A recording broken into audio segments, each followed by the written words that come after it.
Picture this.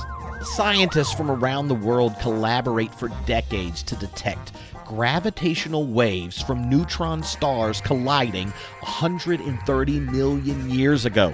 The response from a leading evangelical theologian: well, I don't believe the Earth is that old, but I can see why someone would if all they had to go on was science.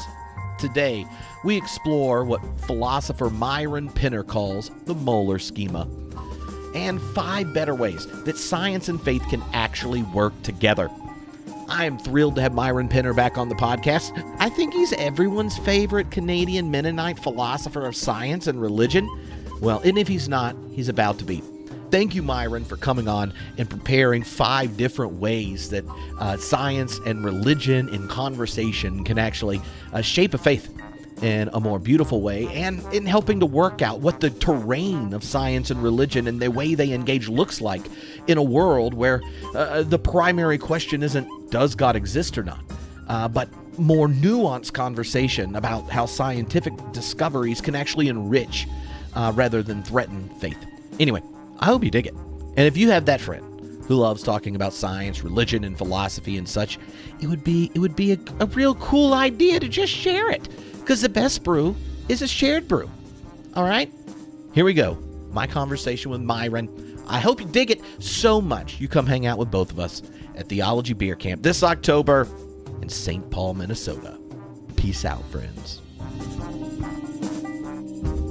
Well, hello, everyone. This is Tripp, returning to the podcast. Myron Penner. We're going to have some fun, because what do you do when you're philosopher friend who loves to work at the intersection of science and religion is here? Well, you say, hey, Myron, I think you should set Thomas Aquinas straight, because like you got to do something over the wrap up the fired summer. Right away. So come on, Tommy A. Thomas Aquinas, famous for his 5 ways. Okay, I know some people that think they've held up very well, but what if you wanted to have 5 other ways?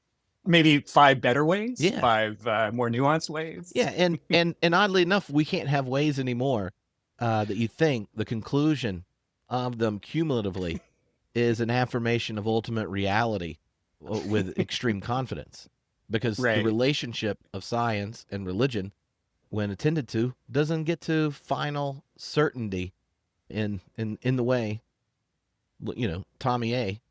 might have dreamed of. So maybe a place to begin, Myron, other than that you decide to play along with my request for 5 new ways, is to set the landscape of how you see the current state of the relationship of science and religion dialogue, and what can or can't be said at this point.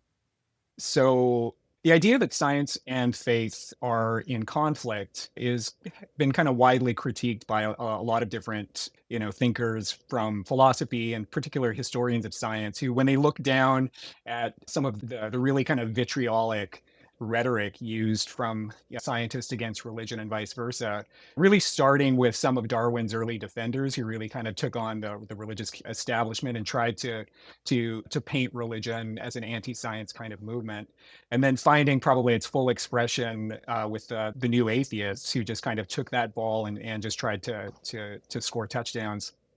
Things have kind of changed, right? So the main kind of claim of people kind of promoting this conflict thesis is that, science is the best way to form knowledge about the world. Religious faith completely ignores, common standards of evidence. And so there's just an intrinsic kind of battle for the mind. And I think I'm happy to say that the influence of the new atheists, apart from some, corners of the internet, has pretty much waned. And I think through good historical work as historians of science, in particular Peter Harrison and others, have really shown that, many of the foremost contributors to science at different periods of history, including into the present day, were people of faith, right? And so if the main architects of the scientific worldview, or many of the main architects of the scientific worldview that we have, themselves saw no conflict between, buy into that. So I think, there is a possibility for more, having a a religious faith and also doing scientific work, why should, the rest of us fruitful conversation between, scientific information, scientific worldview, different perspectives coming at us from science, and how it might resource a life of faith. I'm thinking here in particular psychological sciences, scientific approaches to the study of religion as a human phenomenon. I think that's a really fruitful way in which people who do, believe in God, who do have some kind of spirituality, can take some of the things that we learn about us at a species level and apply that to their own religious thinking. So there's lots of different ways that that can work. I think also some of the cool stuff that's being done just on the sociology of science, and I'm thinking here of work on, the role that beauty and aesthetic criteria play in the practice of science. And this is coming from philosophers of science, sociologists of science, who, when they sit down with scientists and just ask them, what role does beauty play in your work, for a surprising number of them, especially in, physics, chemistry, and biology, one of the reasons they got into science is that they are just moved by the aesthetic properties of the world in which they're studying. And there's a kind of spirituality that is not named as spirituality by many of these practitioners, but they talk about the cosmos in very spiritual terms. And so I think there's an opportunity there for some fruitful discussion too. So I think things have changed, from the heydays of the new atheist conflict between science and religion. And I think there's, the time is basically, Trip, the time is ripe for new 5 ways for how science can enrich. That's faith. good. So that's good. Then this is perfectly timed. For those interested in the history stuff, they can go check out the recent interview with Peter Harrison and Nicholas Spencer. Both of those, we talked a bit about the history, science and religion things there. One of the things that really comes to mind in reference to the new atheist bit is it seems to me at that point the larger cultural fight was like yay or nay to God. Right. And there are a host of assumptions on both sides that have ultimately been problematized. One is that, like, what the definition of God is. Yeah. If people are real interested, then go back and listen to when certain new atheist members were on the podcast. And if they heard me describe God, they're like, well, that's just not the Christian one, which is odd, because one of us serves the Eucharist and baptize people and the other one doesn't. But where there is this kind of, if we're going to believe in God, it almost always means the kind of Anglo omni Christendom deity. And then the only other option, if you take science seriously, is a rather disenchanted world that's flat and the superiority and triumph of reason over against X, Y, and Z. And the history complicates that, but it also sets up where if we're not just going yay or nay to a particular concept of God that we inherit historically, then science has a different role to play in helping us understand the universe. What does it mean to be human? How do these different cognitive mechanisms emerge in human beings? How are human beings built community and society and learn to cooperate across, all sorts of different. There are all these other places that show up. It's just they're not asking the yay or nay question as if you get a final one. And I think the kind of crashing of the battle of, God-splainers with certainty, yay or nay, has set up where there is this new opening to kind of bracketing your final conclusion about something to learn the actual material, historical, psychological reality of religion, and then to think deeply about these questions in science that philosophers have a variety of internally consistent interpretations based on the data, right? So one of the things I loved about the 5 ways getting into it is the spaciousness that conversation can have when we're no longer debating the finality of Christendom's God. Yeah, and I think too, just another kind of sociological reality that's part of the present moment is that everyone acknowledges kind of the increasing polarization and in society, and I think one thing that seems to have been the case, particularly in the early part of the pandemic, was many scientists and public kind of healthcare medical officials, I think, underestimated the influence that religious groups would have in how different communities navigated the pandemic. And I think there was just an inability in many quarters to understand just the sociology of science communication and how to take that seriously. Even among scientists who themselves may not be religious, I think there's an increasing respect, might be not exactly the right word, but a kind of acknowledgement and respect for the role that religion has in the public life of people, and the need to take it seriously as a lens that by which people interpret the world, and to engage with that on its own terms, as opposed to any kind of condescending kind of role. And it's for just to be able to have some hopefully productive dialogue. Yeah. All right. So the first of 5 ways science can help your faith. Number 1, identify factually suspect theology. Oh, watch out. On the first one, you're giving science all this control, Myron. I'm already worried. Well, You're Trojan horsing yeah, the undoing of all exactly. God talk.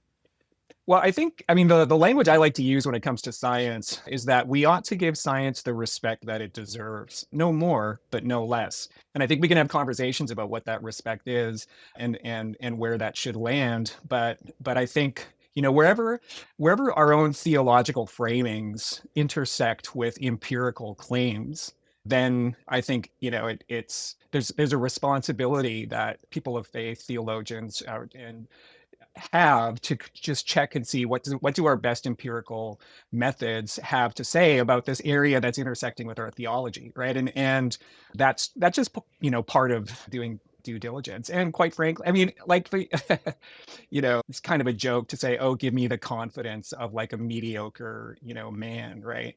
But I think the confidence of a mediocre man who has a little bit of Bible school training about making pronouncements about the nature of science, I mean, that is next level certainty, right?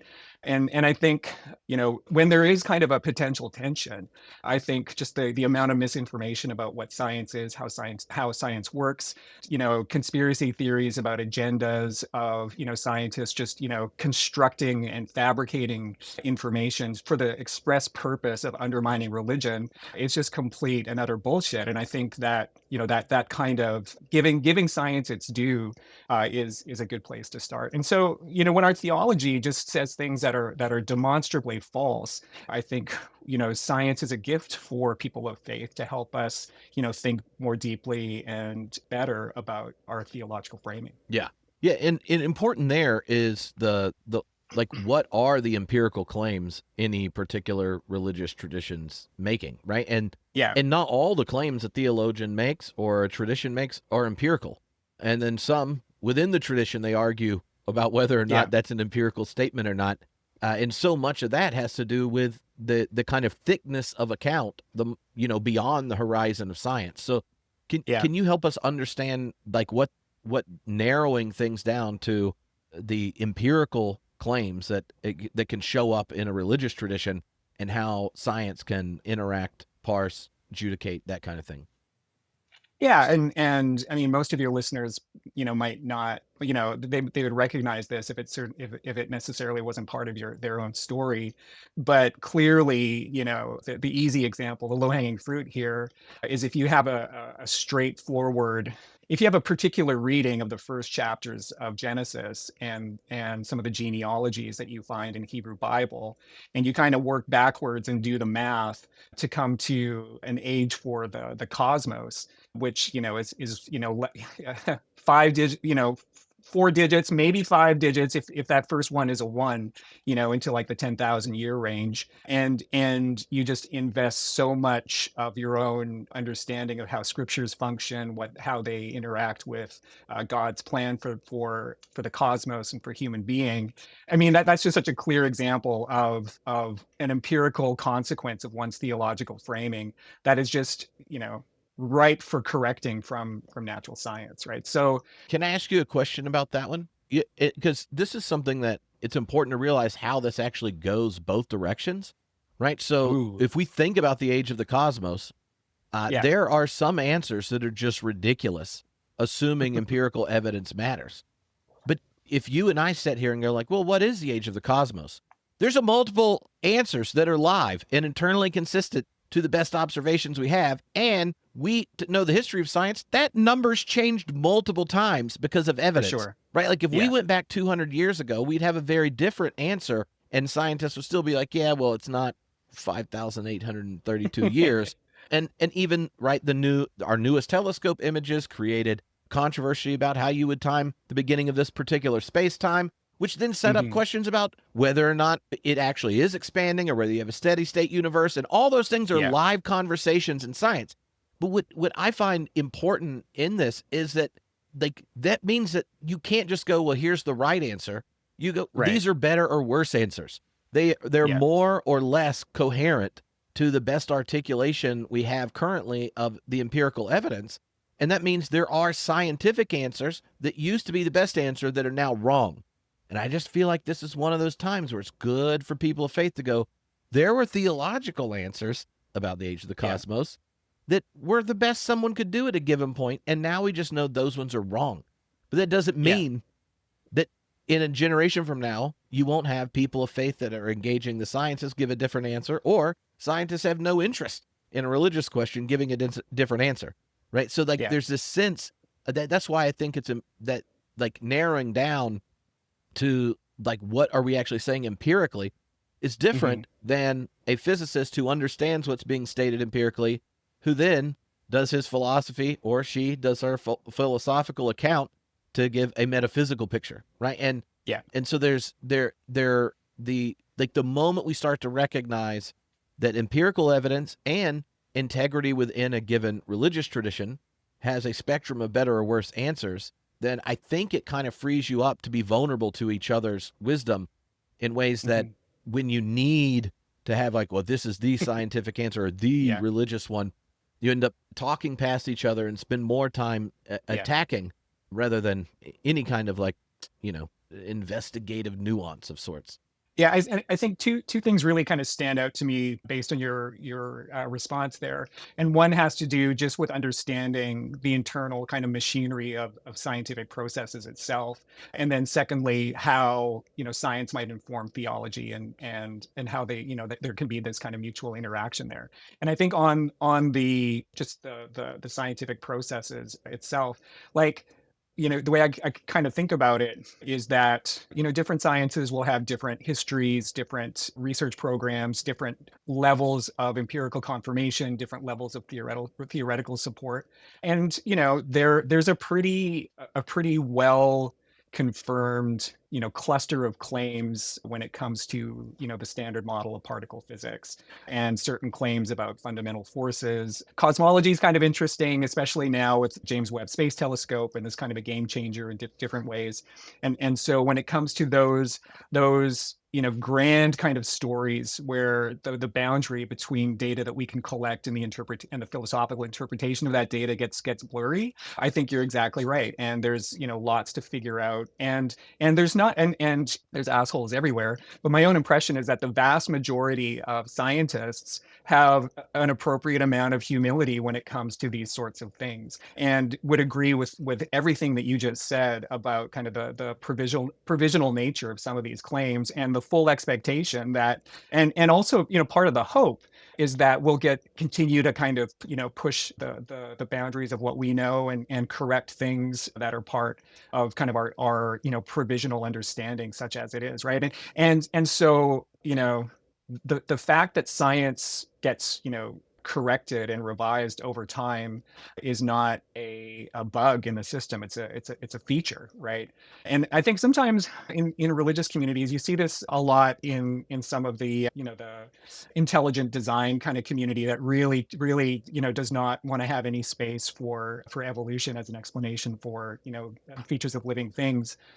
Sometimes in the ID community, they'll point out to that feature of science and the fact that there's live debate among biologists on the role of certain mechanisms in evolutionary processes, and there's open questions about the ways in which you incorporate Mendelian genetics with Darwinian natural selection, and how that all kind of works in different. And so there are live issues, which is just to say that biologists are still kind of figuring things out.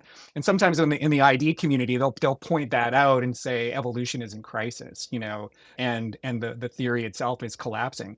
But you put two biologists in a room who have different perspectives on how these things get accounted for. They will agree about 95% of the role of their understanding of evolutionary processes. They'll just have some difference of some legitimate differences of opinion on some of the details that haven't been sorted through. And I think a similar thing is true when it comes to cosmology, right? Like the interesting thing about the number, is that it just kind of 200 years ago, it was at a certain number and it kind of gets pushed back, right? And not, there's not a fluctuation there in a way that's going to help someone who supports a young Earth, right? Yeah. So I mean, just recognizing that scientists themselves will hold, things, to with a certain degree of openness to, the possibility that more information, more data will come and require revising, right? But it would take, monumental discoveries to overturn key aspects of what we can call this kind of larger kind of cosmological view.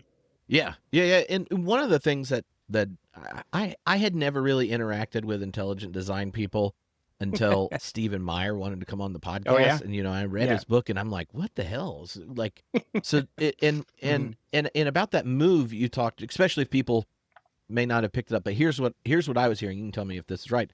Right? Like, so like Darwin's larger theory of evolution then gets reformulated because he didn't know about genetics, right? So Right. once genetics comes up, there's a new form of Darwinism, because Hmm. you see there's like, oh, well, here's something we can examine empirically to see how this theory works at the Yeah, level of genes. And so you get kind of neo-Darwinism.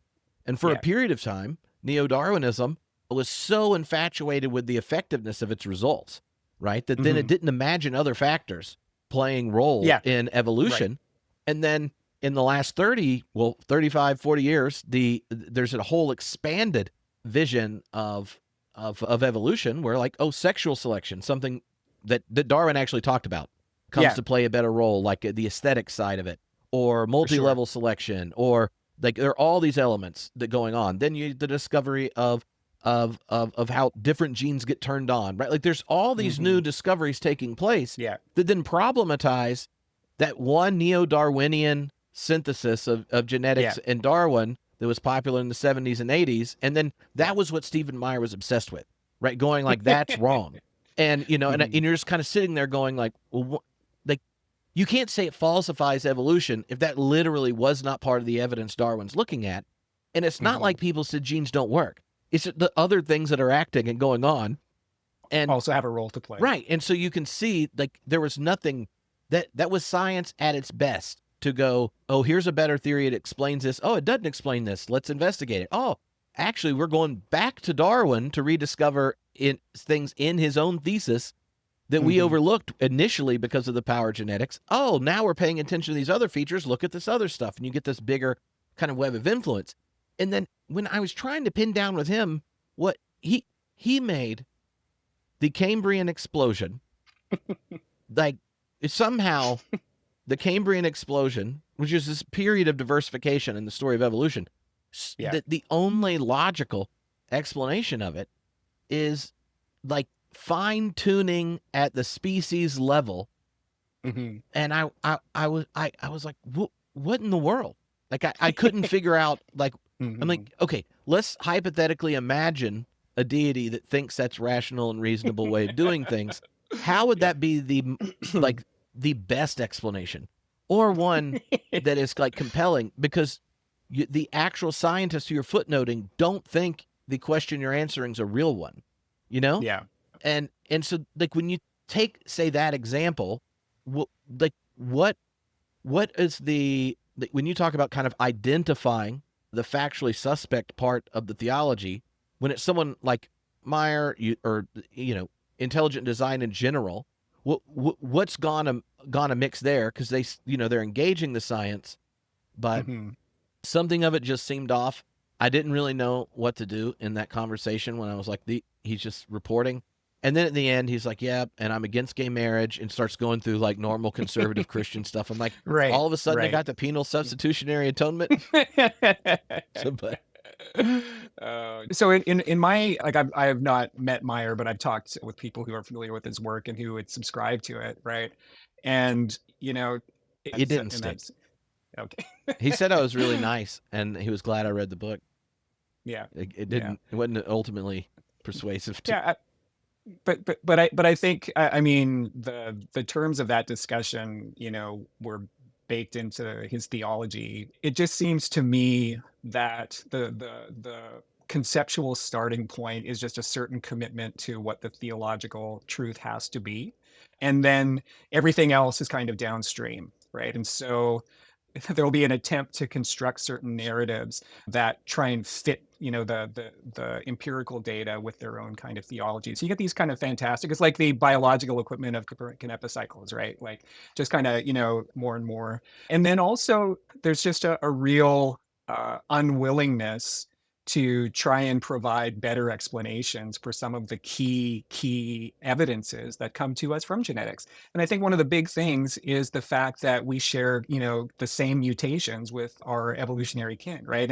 And just, like what, like, and then you get this idea that, well, God is kind of, putting mistakes in the genome to kind of, as a test of faith, or the, implanting the dinosaur bones as a test of faith. And this is like, I'm not attributing that to Meyer, but it is almost kind of like that, as opposed to just, I was going to say, as opposed to just being willing to maybe, suspend some of our theological assumptions in order to have a more intake, honest kind of discussion about what the science does and doesn't show.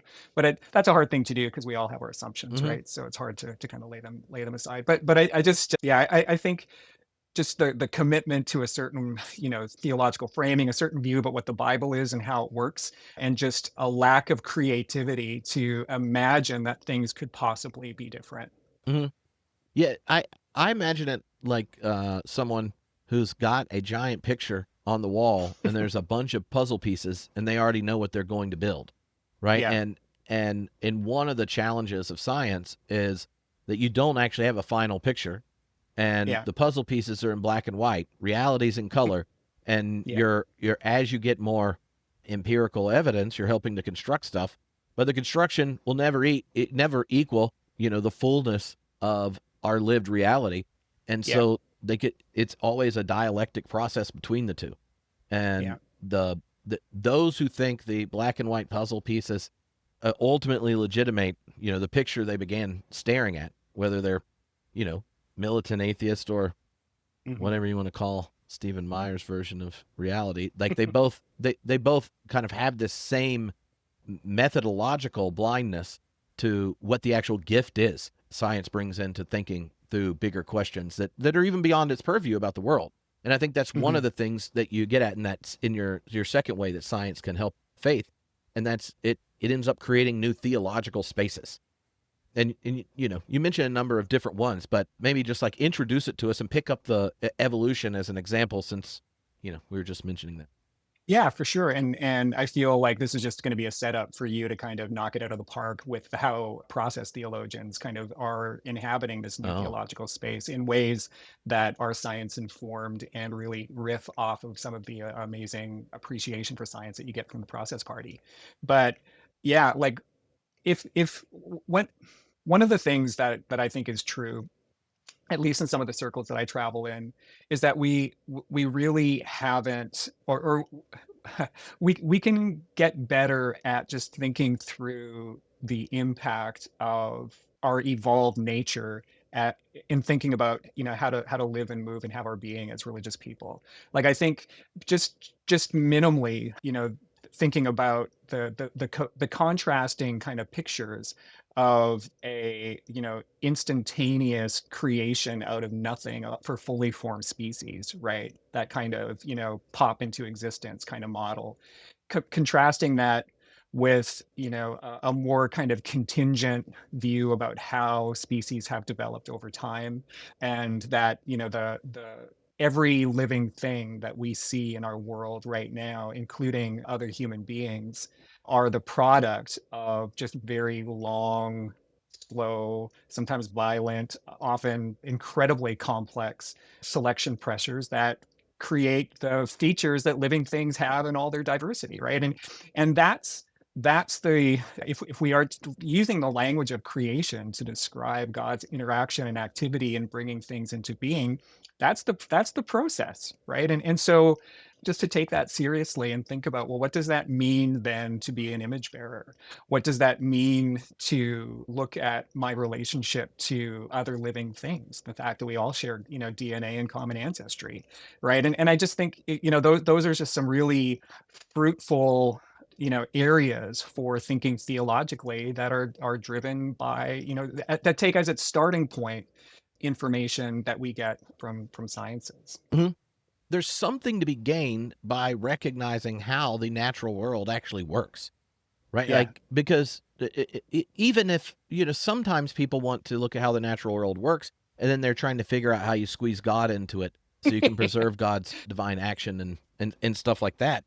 But one of the things that struck me in a wow, this is amazing kind of thing, when you realize how recent the arrival of our particular species is on the giant Yeah. cosmic journey, is like there are things to be gained the moment you take that bigger perspective and don't imagine a few thousand years and the crescendo of it happened 2,000 years ago and now we're just working out the details till it's wrapped up.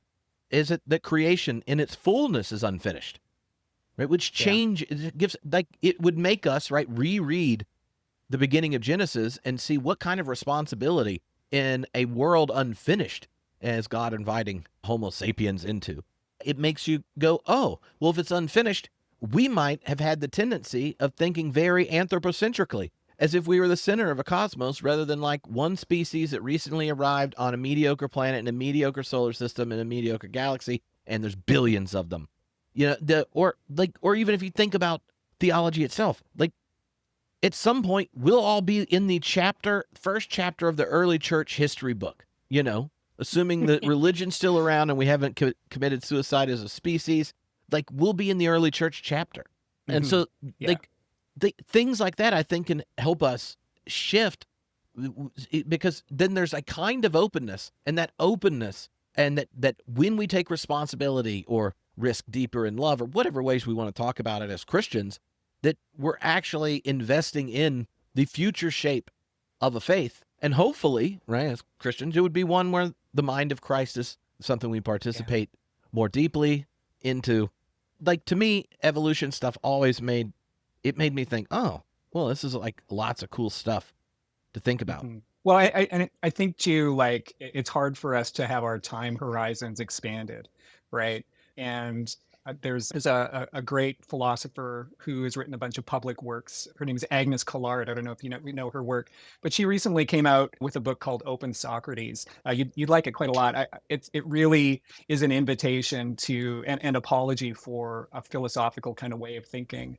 And she starts the book by saying, we are trapped into this mindset, particularly in the West, of living kind of 15 minutes at a time, right? And we're in this and what she says Socrates invites us to consider is to just slow down and examine, the assumptions that drive our way of being in the world, and hold those up to the light of reason and ask, are these good assumptions? Is this for my good, for me, and for the, why do I value these things, and are these the right things to value?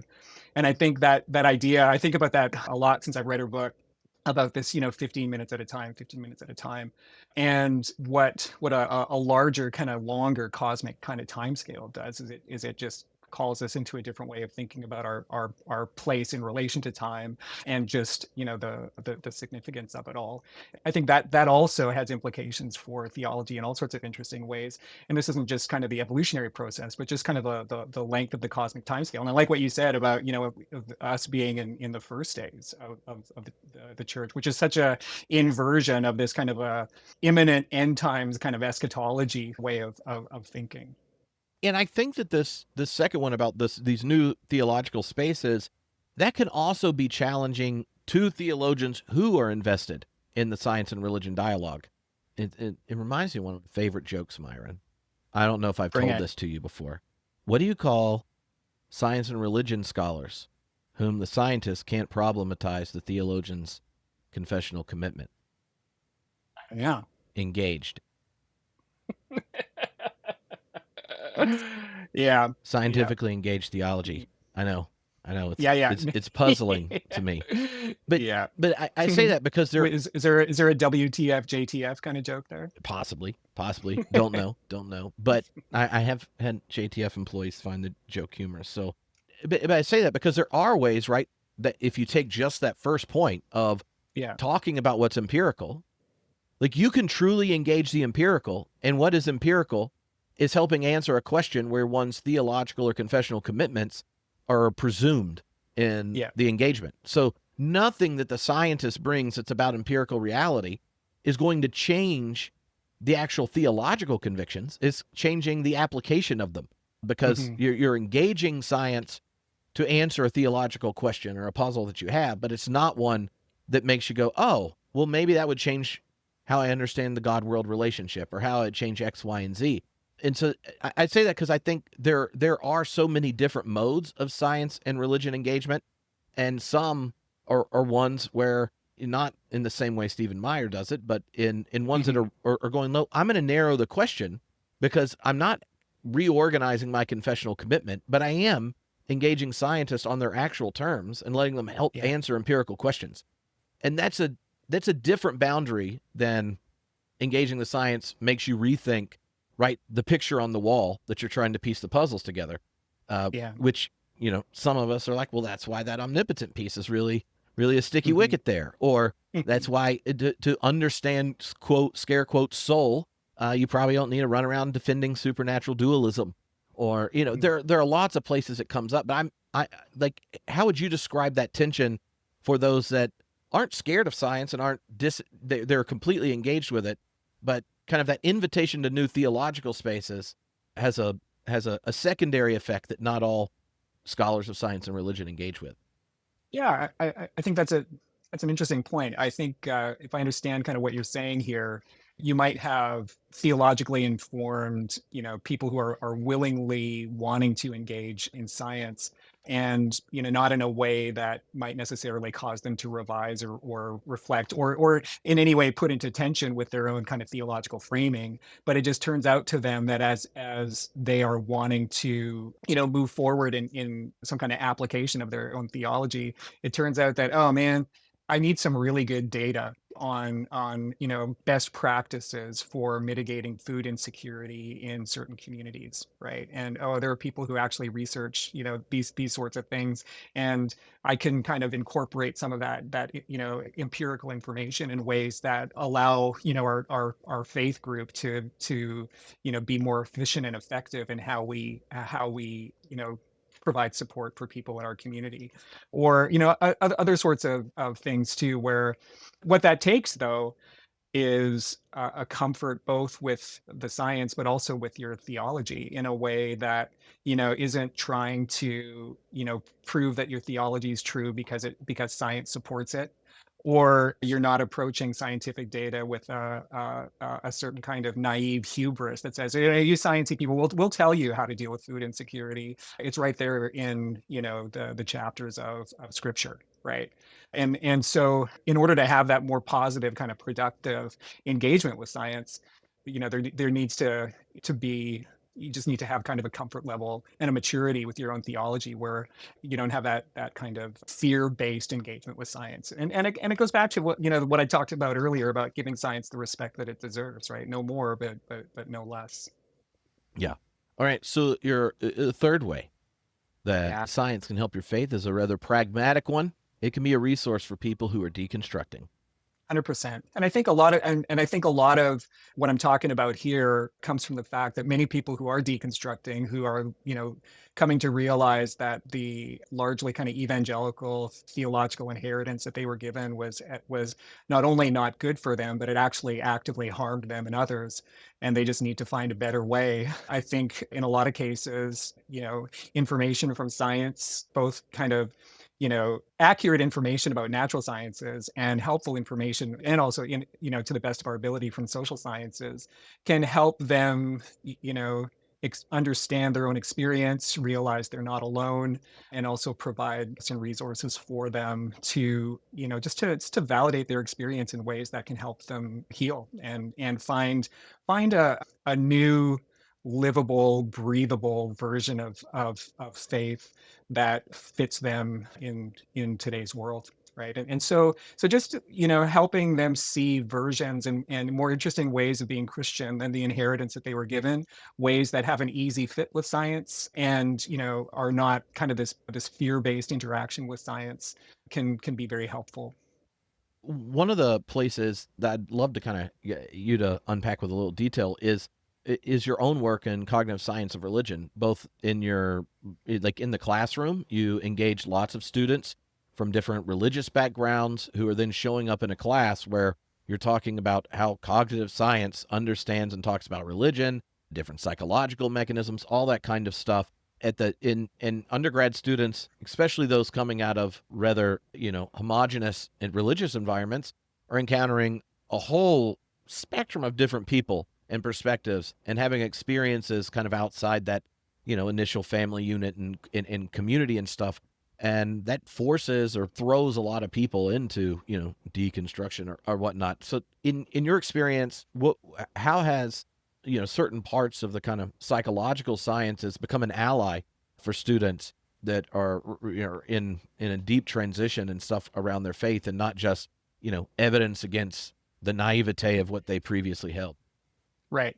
Two things come to mind. First is just some of the great, work that's been done in the last decade or so, documenting some of the psychological drivers that have, that are salient for people leaving religion, right? So, and for people who are still in kind of Christian community. And so I'm thinking about, my undergrads here at Trinity Western, a number of them, certainly not all, but a number of them coming from evangelical homes, wanting to kind of participate and identify with some kind of Christian version of Christianity, right? And so bringing to the classroom just well researched, evidence based psychological explanations for some of the drivers that are causing this fairly significant and consistent flight away from evangelicalism, is helpful in that it makes sense to them. It gives them language and tools to maybe process their own experience, as they might have questions about the faith in which they were raised.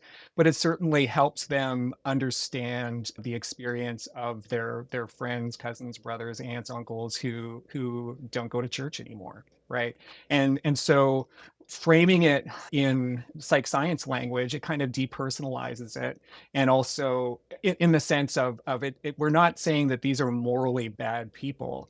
We're saying that they've had a psychological experience where their own kind of values have shifted and their churches are stagnant in a cultural kind of way that is actually harmful for them, or they've experienced some fairly significant spiritual trauma as a result of some of the context that they were raised in ways that are actually damaging to them psychologically. And so it's for their own good to pull themselves out of those situations.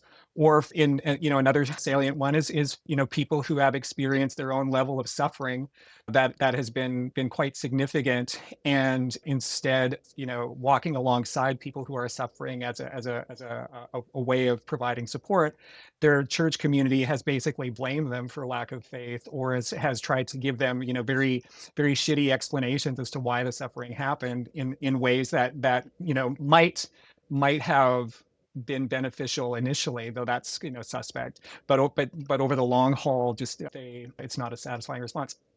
Or conflicting political identities, where for very morally plausible reasons, people don't want to be identified with their Christian group because of their political affiliations, right? So I think so one thing that's been really interesting in some of the areas that my work has gone in the last while is just digging more deeply. And I'm thinking here of social psychologist Daryl Van Tongeren at Hope College, who's one of the leading experts on understanding kind of the flight away from religion, and just being able to have open, clear-eyed discussions with 18 to 22, well, and 18 to 72 year olds about why and how, from a psychological perspective, people are leaving, and then to just use that as a catalyst to say, for people who remain, what kind of way of being Christian in the world can just do better, right? And do better by people. So that's kind of one thing. I think a second way that cognitive science of religion has influenced discussions I have with students in particular is just helping, using scientific explanations of religious beliefs, practices, and behaviors can dial down some of the certainty that they might have for fairly suspect theological claims.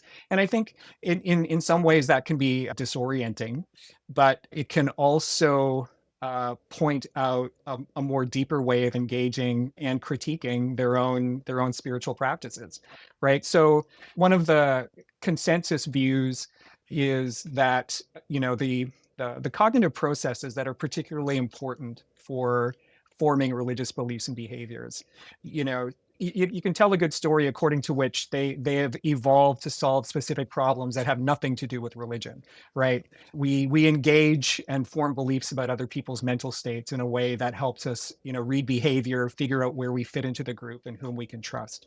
We think that certain things are the product of agency. We have we can't help but put things into a teleological framework according to which things happen for purpose and reason, right? And all sorts of other things as well. And you put those mechanisms in the same meat bucket, it makes religion very it just there's this kind of a naturalness and an ease of cognitive fit that religion has, right? And there are people who study ritual who see what on the face of it look like much different types of rituals in different cultures, societies, and religious practices, but there are some underlying similarities in terms of how rituals function to cement in-group bonds, result in more willing kind of cooperative behavior, can be used for instructing certain types of behaviors. Ritualized behaviors tend to have a better uptake in terms of remembering instructions and that kind of thing. And you might think initially, well, oh, students kind of find this damaging, and to some degree it causes them to loosen the grip on some of the fundamentalism that they've had, but in my view that's a feature, not a bug. And I think also interestingly what it does is it points out that, oh, like some of the differences that can be noted in their own personal faith as opposed to someone from a different denominational background or a different religious background can be explained through just cultural distance and not necessarily cognitive distance. And I think that's a helpful thing. One of the common kind of threads the last time I taught cognitive science of religion was that students, when they were asked to kind of reflect on how what they've learned influences their own faith, I had a number of them indicate that it made them realize the importance of engaging in ritual practices. And I think for most of these evangelical light kind of liturgical kind of frameworks where the corporate gathering does certain things and is presented in a certain way, they kind of were looking at that and thinking, well, maybe there are deeper, better ways to engage in ritualized behaviors that would actually be more meaningful for them, right? And so so I think those are kind of the two kind of areas that I think really can enrich and help people understand their own faith. Just the psychological processes for why people are leaving, and also some of the salient kind of mechanisms for people who want to stay and understand and see how religious forms can be embedded Mm-hmm. psychologically. Yeah, well, one of the things that actually made me think of is your former student Kristen, who is Yeah. also the camp director for Theology Beer Camp.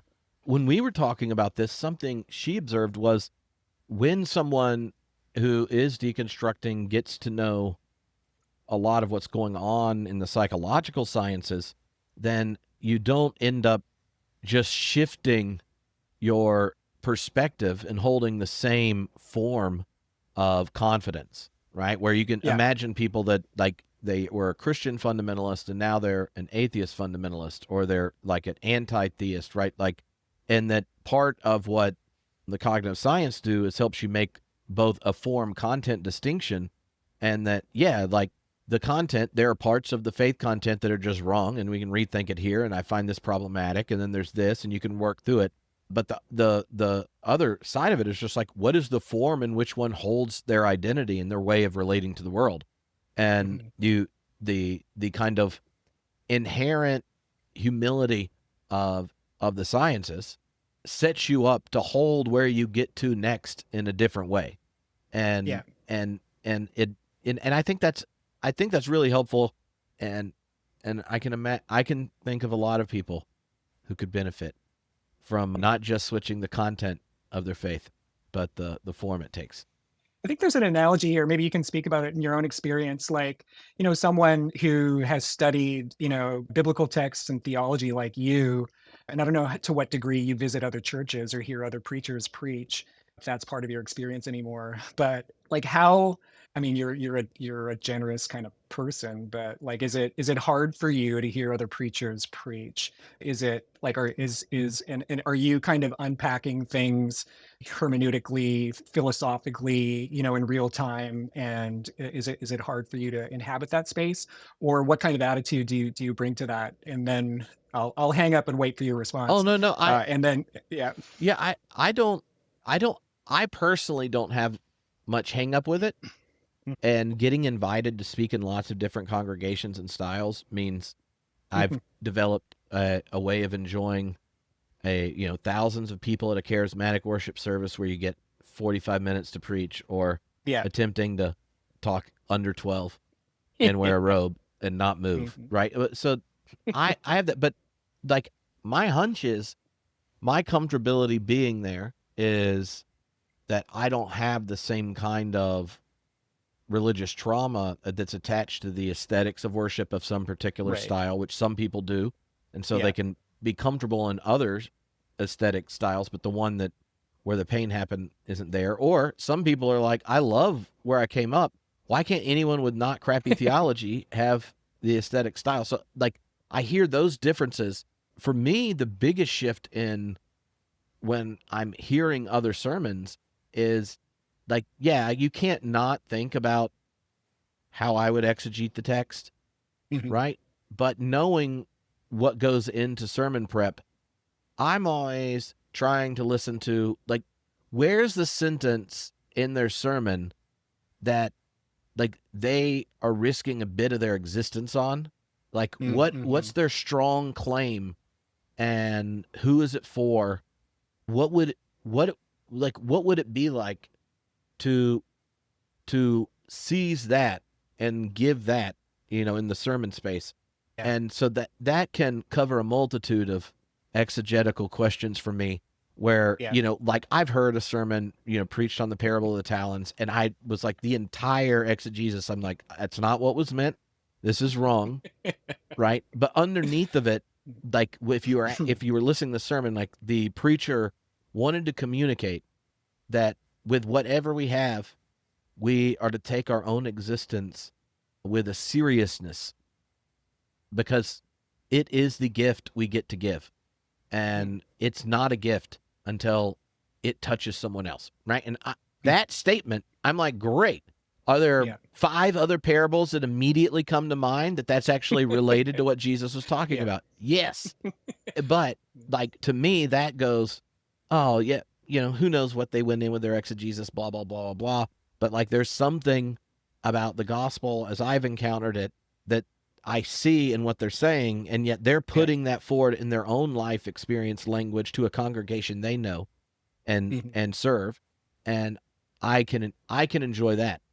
I think the thing it leads to that's most annoying is when you're sitting there and you get done and I cannot identify a strong claim the Right. entire time, Yeah. where I go, what did you do all week? Like, did you, Yeah. like, you, you had 4 or 5 texts to pick from, and Mhm. not one of them, like, claimed something out of you that now that all these people are They're choosing not to listen, you they're did. not feeding the right prompts into Chat GPT to Yeah, generate dear the sermon. God. You gotta work better with the large language models to get, something a little bit more Yeah, focused. yeah. What would Tripp want me to say about this? Yeah, yeah. So that to me was like the biggest shift, because so much, like, I I don't have the baggage that, Yeah. it's easy for me to be in a space and go like, this is awkward. It's all masculine language for God, or like Mhm. it's like I spoke at a UU church recently where like I never felt more Trinitarian, And like the language stuff about Jesus was like relativizing in the I have transcended particular religious way that I just find triggering, because in my head I go like there's only one person I know who has the confidence to claim all religions are equally wrong. And it's like everything I don't like about John Hick in a sermon, but not even put as intelligently as him. And like that is as annoying as you know. So Yeah. but the clergy was using rather deflated language about Jesus for Tripp, but was emphasizing that the kingdom of God puts on our horizon a collective not of our tribe and not of Hmm.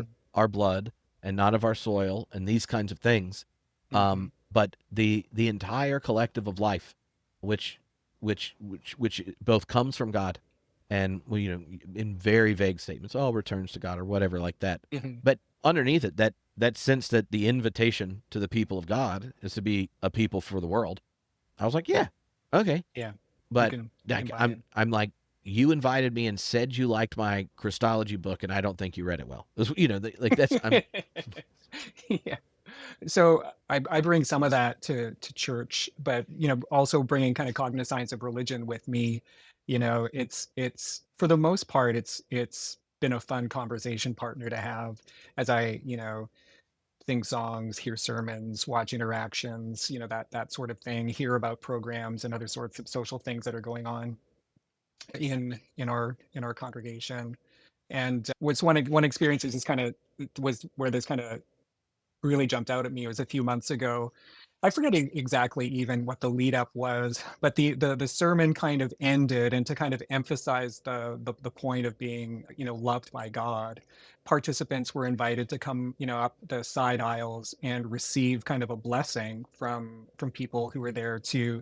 And they had water, and they said, you can receive a sign of a cross on your forehead or on your palm, but whatever you're most comfortable with. And as this was happening, the minister or the person administering this just looked deeply into your eyes and just said, and often just naming you by name, saying, you are a beloved child of God. It's very meaningful, actually. And so I'm and this is not a common practice in our church, but every so often there'll be certain kinds of participatory things like this. And so I'm seeing people, kind of slowly kind of get up from the pews at the end of the sermon and kind of make their way down the side aisles. And I've got this kind of script going in my head about ritualized behaviors and synchronous group activity and some of the way it kind of recruits different psychological mechanisms, and also what it just does kind of physiologically to heart rate and other sorts of things. And didn't fucking care, right? Like it's that in no way undermined kind of the significance of it. And two things can be true, kind of understanding kind of how and why religion includes stuff like that, in diverse but also similar forms around the globe and throughout history.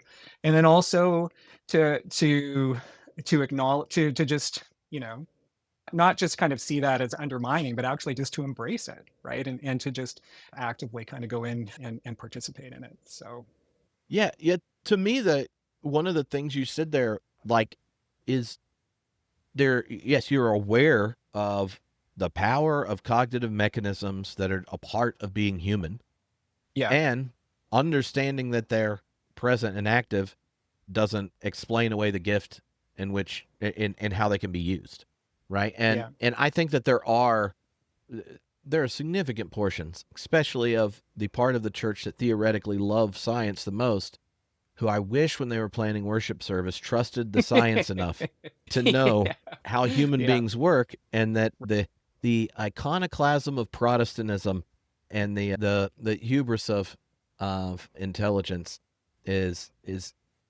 has consequences for making yeah. extremely boring, docile, and flat articulations of something amazing. Like I always sit there and Mhm. go, so your congregation, one of the things you all hold in common is that the source of all creation knows your name, your face, and cares about the parts of you you love and the parts of you you don't. And so, in honor and respect and value of this great deep insight, we're going to give kids the most boring hour of their week.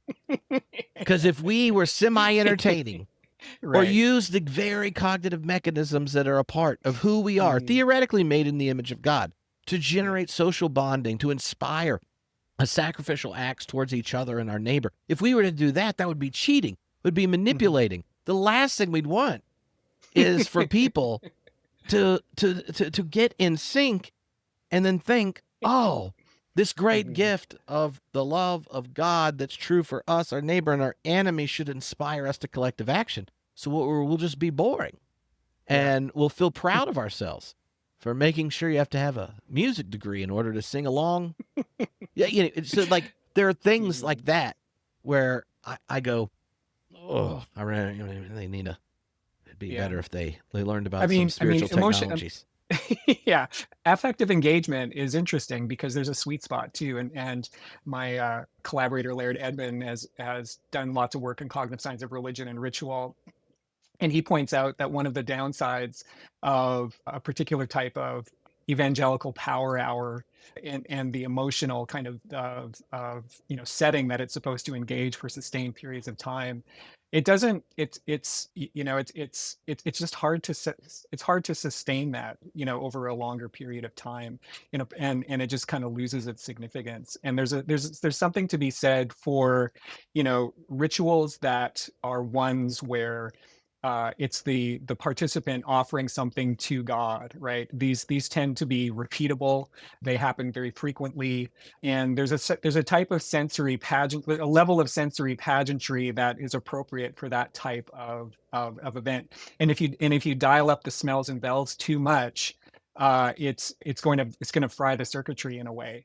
Whereas things that kind of represent God acting towards people, whether it's through a baptism or a christening or a wedding or some type of maybe once in a lifetime event, maybe once every so often event.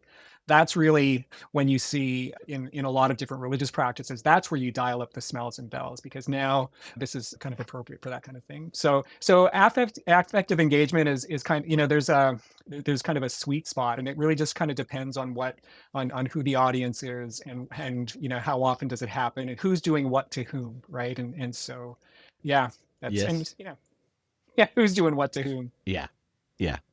And okay, I don't want to end up going long, so we're going to go to the fourth way in which science can help your faith, because it can help you be informed about the times in which we live, Myron. Yeah, I think this is just part of wanting just to be an informed, participant in social situations. And not, I mean, everyone has their own kind of networks that they interact in, opportunities that they have to represent, who they think God is, who they think Christ is in different kind of contexts. And I think, just being able to understand kind of what scientists are saying on different kind of frontiers of knowledge just puts you in a place to be able to interact in interesting and hopefully informed ways in a variety of different conversations. It makes you and hopefully a more interesting person at parties. It helps you call out bullshit when it's there. It helps, I mean, in a not in a antagonistic or hubristic kind of way, but it just helps you, it puts you in a position to be an informed dialogue partner. It also hopefully helps you kind of know what you don't know as well, and can bring a kind of humility to that. Yeah, and something that comes to my mind just in that, like, keeping up with, in some sense, or being open to engaging new scientific discoveries and such when they happen, or the kind of technological changes that are going on, like, sets you up to be deliberate about how you engage and reflect on it. And I think when you think of all the changes AI has brought in the last couple years and the ones that are going to come, it is not as if the consequences of it will somehow sidestep impacting soul forming, life forming, community shaping things. But if you don't even understand it, then you kind of walk into it blindly. And that change is happening now. But I mean, if we look back in history, you can see just how big an impact other technological changes had on what it meant to be human, how we communicate, how do we understand ourselves, be it the printing press changed all sorts of stuff. A car changed it made the parish model where everyone, is attached to their local community change. There's so many ways, like, what is discovered and developed scientifically changes all these things in which we'll inhabit them. with our faith. Yeah. And so like staying connected allows you to be a part of it rather than just, sucked into it. Like when I think of how many people's spiritual life is deeply impoverished because an algorithm orients what they pay attention to most of the Hmm. day, I go, maybe we should have reflected on that. Maybe, Yeah. and maybe that's a spiritual formation question. And but yeah. So anyway, I I do think Jared Lanier, the one of the kind of Mm. when he what was the name of that book where he was just like, you just should not use social media. Right. I mean, he makes a very good point, and it's something, at least in the American church, that the Amish are the ones who have patterns of investigating technology and seeing how it impacts the community before you value it, and that is Hmm. just not the habit of most of us. We run Yeah. around dealing with the consequences. I forget exactly when you said this, but I remember something you said about comparing kind of the detrimental influence about a really strong kind of Calvinist worm theology, like you're just a terrible shit and God hates you for good reason, but God's great. Comparing that what that makes a person feel about themselves as opposed to market driven algorithms that put stuff on your what those things are telling you about yourself, and just kind of saying, it's Yeah, it's unclear which one's worse, right? yeah, yeah. Because the algorithm gets it in a sense does kind of pre-conscious formation for the user because its entire incentive structure is to hold your attention, and Yeah. oddly enough, human beings attention does not correlate to our higher, kinder, thoughtful, long-term relationship of care and attentiveness. Our more primitive aspects of Hmm. attention are the most visceral, and Yeah. somehow setting out, handing billion-dollar companies the ability to play with it unregulated or reflected has not Yeah. generated a more A more kind perfect union. populace. No, not a more perfect union. No, we won't become perfect till all you Canadians join. Oh, please. Yeah, that's what we're Yeah. waiting for. Then, then, Yeah. then we got it. How many electoral votes would the 51st state get? We'll see. I think y'all have to negotiate. You want each area to get your own state. That way, y'all have Yeah. enough in the Senate to swing things. Otherwise, Yeah. otherwise, y'all are going to discover the great gift of our healthcare system, and by that I mean the bill. Yeah. Yeah, that's right. That's right. Well, I mean, we have ice in Canada too. It's just this is very there's a lot of it. It's just really cold. Yeah, and it's not masked. It's exactly. Your ice, unmasked, great at reflecting sunlight. You can play a lot of hockey all night. Yes, yeah, yeah. All right. So the last way for science to help our faith is to be amazed. Be amazed, and you've got the that notion of amazement, awe, and such. You hinted at the beginning about that kind of like aesthetic side of Yeah. scientific discovery, and a lot of time the aesthetic thing is connected to awe and Hmm. and beauty, and then other times the awe side is that kind of where something you're investigating has that existential seizure, right? Like where it kind of like Hmm. pulls your humanity out of it. But when you're thinking of awe and its relationship to faith and science role in it, what comes to mind? Well, the just amazement at the universe that we live in, and just how complex and vast it is, and the fact that we get to have a place in it and to get a glimpse as to what it is like and how it works, and where we fit in that vast kind of sea of energy, and so there's that part of it. And that's when I talked at the beginning about some of the motivations that scientists have, and some of their own kind of aesthetic pull into science as a practice. I think a lot of them could just speak really eloquently about that. I think another aspect, and there's kind of an aesthetic quality too, as to kind of the level of human collaboration and interaction, but just the way that certain sciences reflect a type of global corporate a global cooperation, marshaling and sharing of resources to be able to figure things out. Have you ever had Robert McCauley on the Yeah, yeah. pod? Bob McCauley? Yeah, yeah. So his book, Why Religion is Natural and Science is Not, is an interesting in lots of different ways. But one of the things, he says is he defines science very particularly as, the cultural kind of, production of repeatable experiments that, require a certain level of cultural scaffolding. So he only different people talk about science as originating, in different times and eras. He kind of, his like early modern period, and once you really get kind of the cultural investment into empirical methods that are shared in producing these kind of reproducible results. And so he says that, science is not a given, right? And it's so like it'd be interesting to have him talk about what's going on now, particularly in the United States about science funding. Like in order for that type of science to exist and to make progress, there needs to be substantial investment on the part of, governments and institutional support to be able to make it happen. And when it happens, and you see that type of cooperation, it's pretty amazing. Like, and I think, we've talked a little bit about astronomy and James Webb Space Telescope, but just the sheer amount of sharing of information and ways that you might think disinterested parties are actually working together to push the boundaries of our knowledge. I think there's just a real amazement and beauty there that's not always appreciated. I used to think, when you think about a scientist, in doing their kind of lab work, you kind of mistakenly, I think, can get this image of like the solitary, person in a lab coat, with some kind of instrumentation, making observations. But science, for the most part, is such a corporate collective activity, and labs are not just single people, they're collections of people. And communities of research are not just housed in single places, but they're colleagues all around the world. And I think that is something just to be celebrated. And there's a model, I think, for other types of corporate human enterprises, including religious faith.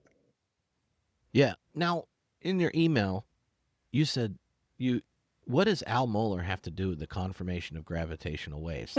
There's a dot dot dot in the notes, and I just got to know. So my one of my science collaborators and I, we had an article in Perspectives on Christian Faith, which is the journal of the American Scientific Affiliation, that group of Christians in science.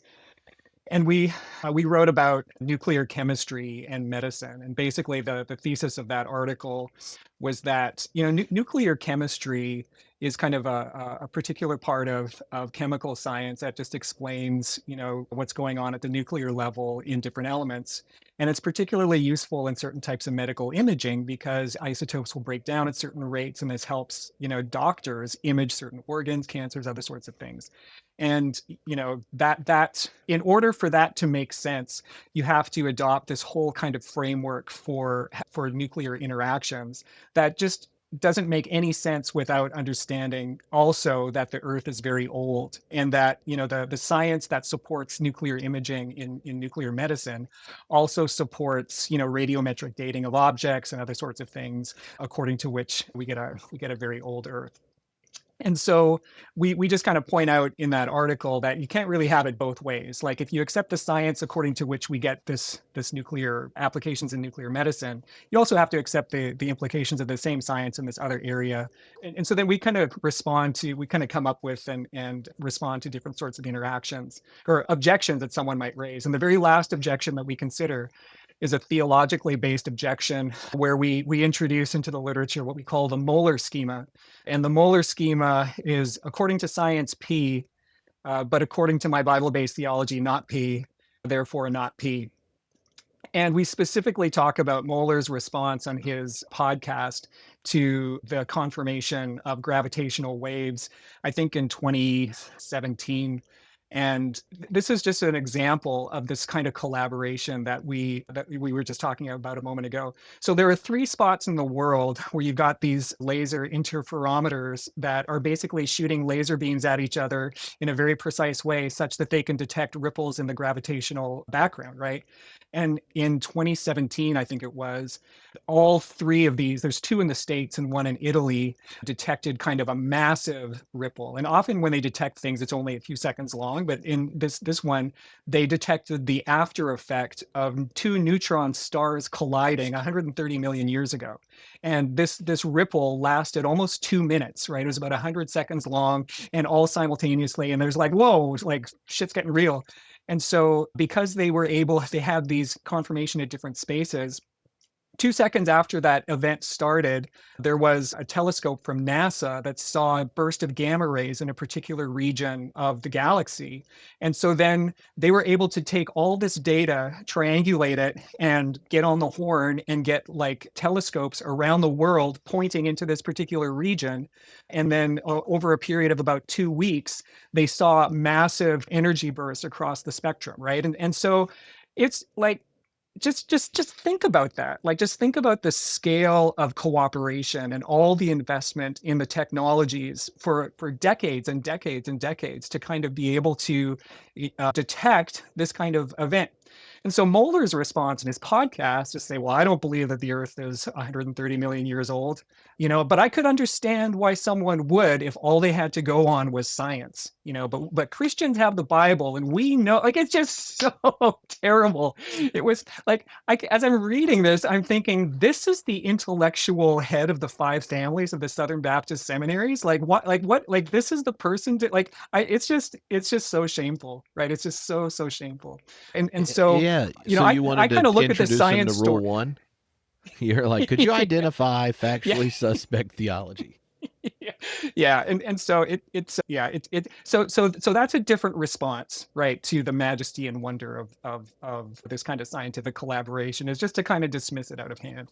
But on the other hand, I just think it's such a triumph, or it's something to be celebrated when humans can put aside their differences in ways to collaborate to kind of figure stuff out about the cosmos, right? And just kind of the slow, patient work of building up infrastructures that you don't know if they're ever going to detect something, but you kind of just figure out that, this is, if there is something that exists in this way that we think it is, we need to have this kind of setup to be able to confirm it, right?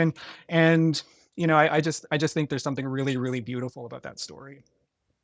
Well, like getting to name anything after Al Mohler, there's only Yeah. certain groups of people have done that. And I don't think anyone anticipated philosophers of science doing it. That. Yeah. But good old You should Al. have him on the pod. I'm just not going to say anything about Al Mohler because I don't have a lot of nice things to say. Okay. If you have a God pod, though, you could bring him to beer camp. Yeah, be like, we want to talk about gravitational waves. And he's like, look, if all Myron had to go on was the science, this is extremely compelling. It is. It's just, I got the Bible. And so, can you, like, who would have thought that the demons were going to shake some lights up in the firmament? Yeah. Right after we had these 3 different things set. So yeah, I printed it out. I was almost going to read it to you, but I think that's why we shouldn't enrage people. Alrighty, I gotta go give everyone lunch. Excellent. What's on the menu today? Exactly. Yes. Yeah. Sounds good. It's been fun, Myron, and we'll talk again soon. You got it.